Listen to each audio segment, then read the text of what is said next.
नमस्कार दोस्तों, आप सभी का हमारे चैनल पर हार्दिक स्वागत है। दोस्तों आज 10 फरवरी 2024 है और दोस्तों आज बहुत ही बेहतरीन कंपनी, एक ज़माने की और अनिल अंबानी की कंपनी का आप नाम सुन कर के समझ जाएंगे। दोस्तों आज रिलायंस कम्युनिकेशंस ने अपने क्वार्टरली रिजल्ट्स फाइनेंशियल ईयर 2024 के घोषित कर दिए हैं और दोस्तों इस वीडियो में पूरी जानकारी आपको मिलेगी। साथ ही दोस्तों ये एक बहुत बड़ा पेनी स्टॉक्स बन चुका है और ये दिवालिया प्रोसेस में इस समय एनसीएलटी में चल रहा है। और दोस्तों ये सब कुछ होने के बावजूद इस समय रिलायंस कम्युनिकेशंस के शेयर्स में दोस्तों ज़बरदस्त गोल्डन क्रॉस ओवर बन रहा है और इससे आप काफ़ी ज़बरदस्त प्रॉफिट कमा सकते हैं।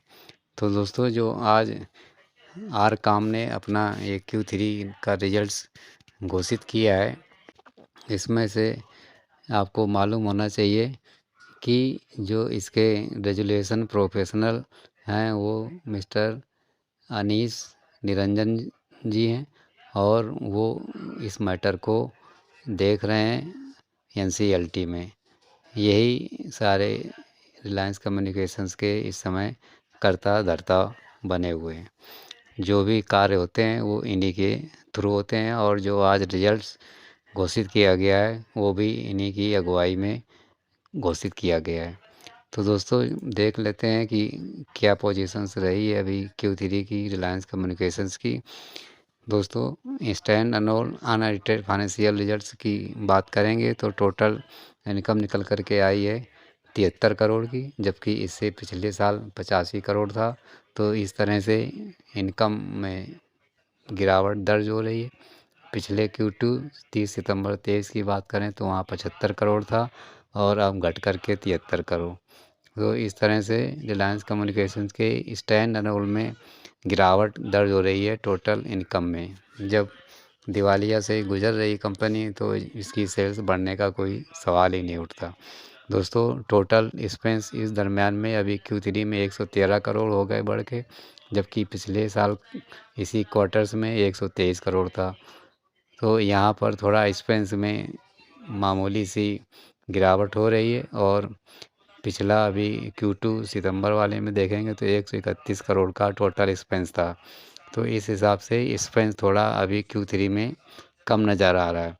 तो आप यदि इसका नेट प्रॉफिट देखेंगे तो इस समय 40 करोड़ का घाटा आ रहा है, जबकि पिछले साल इसी क्वार्टर्स में 38 करोड़ का घाटा था। तो लगभग 2 करोड़ घाटा स्टैंड अलोन बेसिक्स पर बढ़ चुका है, जबकि अभी पिछले Q2 में तो बहुत ज़बरदस्त घाटा हुआ था 1047 करोड़ का। तो उसको देखते हुए जो अभी इस टाइम पर 40 करोड़ का घाटा है ये काफ़ी कम है। अब दोस्तों थोड़ा और समझना पड़ेगा रिलायंस कम्युनिकेशंस के जो रिजल्ट्स आए हैं उसमें अब हम देखेंगे कि कंसोलिडेटेड बेसिस पर क्या स्थिति रही है, क्योंकि कंसोलिडेशन में कई कंपनियां इनकी और भी शामिल हैं।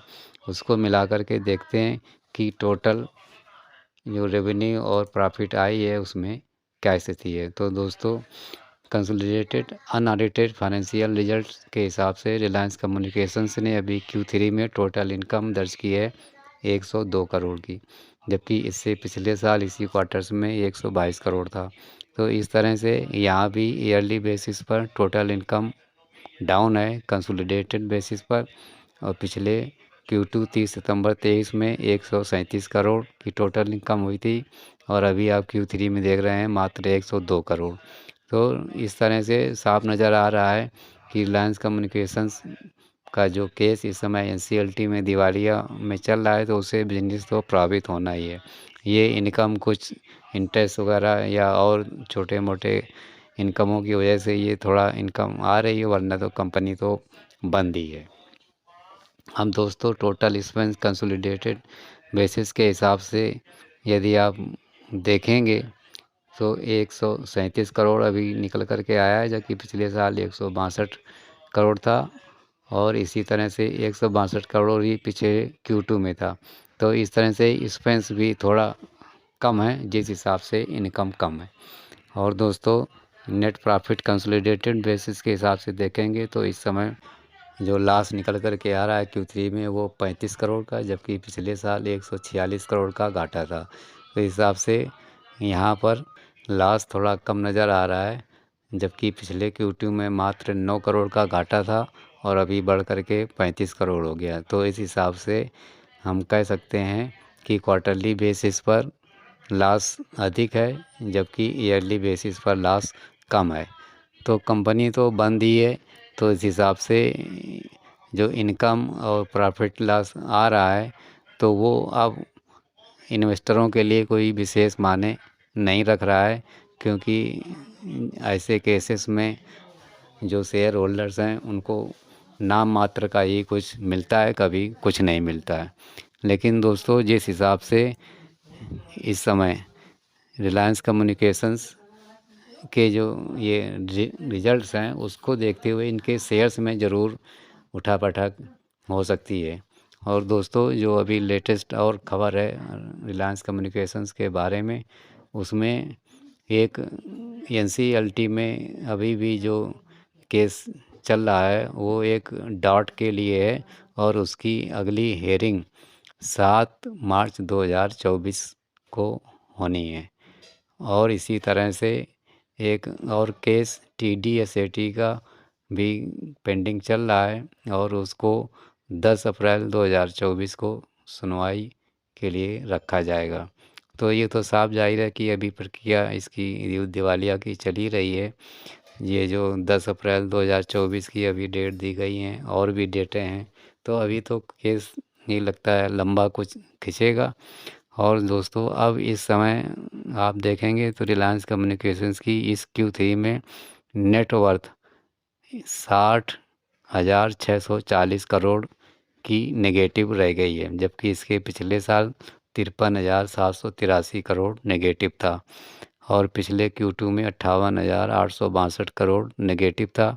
तो इस तरह से नेटवर्क जो रिलायंस कम्युनिकेशंस का है इस Q3 में वो और भी नेगेटिव बढ़ गया है 60,640 करोड़ तक।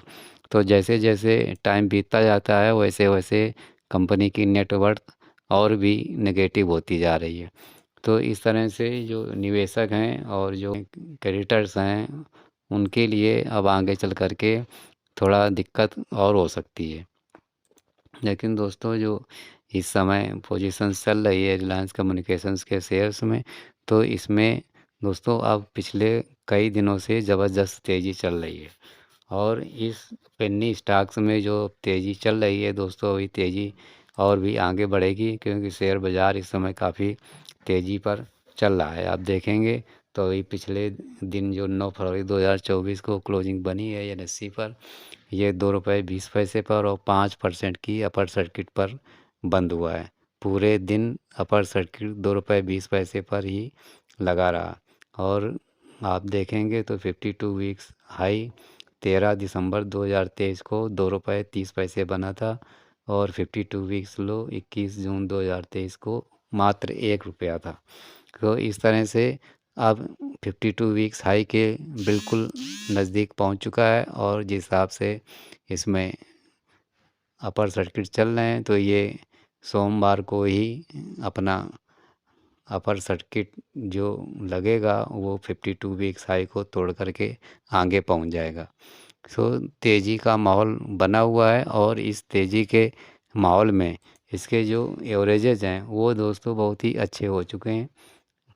गोल्डन क्रॉस ओवर इस समय बन चुका है। आप मूविंग एवरेज देखिएगा, एक्सपोनेंशियल मूविंग एवरेज को चेक कर लेता हूँ तो 5 दिन के 2 रुपये 6 पैसे पर है, 10 दिन का 2 रुपये पर है, 20 दिन का एक्सपोनेंशियल मूविंग एवरेज 1 रुपये 96 पैसे, 50 दिन का 1 रुपये 86 पैसे, 100 दिन का 1 रुपये 75 पैसे और 200 दिन का एक्सपोनेंशियल मूविंग एवरेज 1 रुपये 75 पैसे। तो इस तरह से आप देखें तो एक्सपोनेंशियल मूविंग एवरेज लगातार 200 दिन से 100 दिन से लेकर के इस समय 5 दिन तक के और 1 दिन तक के एवरेजेस काफ़ी हाई हैं। तो जब 200 दिन के एक्सपोनेंशियल मूविंग एवरेज से 50 दिन, 20 दिन, 10 दिन के एवरेज जब ऊपर निकल जाते हैं तो दोस्तों इसमें ज़बरदस्त क्रॉसओवर बन जाता है और ये ज़बरदस्त ब्रेकआउट है और इससे शेयर्स में आगे लंबी चाल देखी जाती है। तो दोस्तों इस मूविंग एवरेज को देख करके इसके शेयर्स में तगड़ी चाल आ सकती है। इसका थोड़ा आप लोग भी अध्ययन करें और इस बात का ध्यान रखें।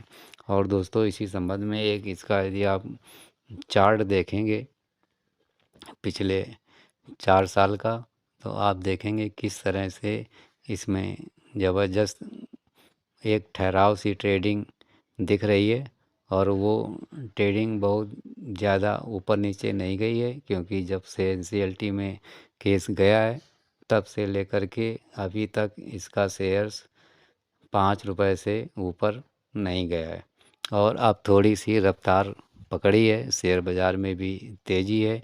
तो इसको देखते हुए अब जो पहला इसमें तेज़ी पर अब जो ब्रेक लगेगा वो जा कर के इसी 5 रुपए लेवल पर लगेगा। फिर यहाँ पर थोड़ा प्रॉफिट बुकिंग के बाद अगला जो ठहराव होगा वो 7 से 8 रुपए के बीच में होगा। इन 2 लेवलों पर ज़बरदस्त प्रॉफिट बुकिंग हो सकती है, क्योंकि जिनके पास भी थोड़े बहुत शेयर्स होंगे वो इस पेन्नी स्टॉक्स और दिवालिया कंपनी से निकलने की ज़रूर कोशिश करेंगे, क्योंकि बहुत से लोग इसमें काफ़ी घाटा उठा चुके हैं। लेकिन दोस्तों ये लेवल जल्द ही ब्रेक हो सकती है और उसके बाद जब इसमें चाल बनेगी तो ये दोस्तों 20 रुपए के आसपास तक पहुंच सकता है। तो इसमें चांसेस हैं, आप जिस लेवल पर आप निकलना चाहें निकल सकते हैं, लेकिन जिन लोगों ने लोअर लेवल पर माल ख़रीदा है वो थोड़ा अभी वेट कर सकते हैं, जिस हिसाब से इसमें तेज़ी चल रही है। तो इस तेज़ी का आप सभी लोग फ़ायदा उठाएं और आपकी जो होल्डिंग है उसको अभी बना करके रखें। पेन्नी स्टॉक्स ज़रूर है, रिस्की स्टॉक्स है, तो थोड़ा सा आप अपना तेज़ी में माल धीरे धीरे करके निकालते रहें और गिरावट होती है तो आप इसमें माल को उठा भी सकता है। दोस्तों जितना रिस्की स्टॉक्स होता है उतने सबसे अधिक प्रॉफिट भी होता है। तो थोड़ी सी मात्रा आप इन्वेस्ट करें पेन्नी स्टॉक्सों में और उससे आप अधिक से अधिक लाभ कमाएं। तो दोस्तों मेरी तरफ से आप सभी लोग रिलायंस कम्युनिकेशंस के शेयर से शॉर्ट टर्म और लॉन्ग टर्म में अधिक से अधिक प्रॉफिट कमाएं और साथ ही आपकी जो इन्वेस्टमेंट की वैल्यू है वो कई गुना आगे बढ़े। इसके लिए मेरी हार्दिक शुभकामनाएं।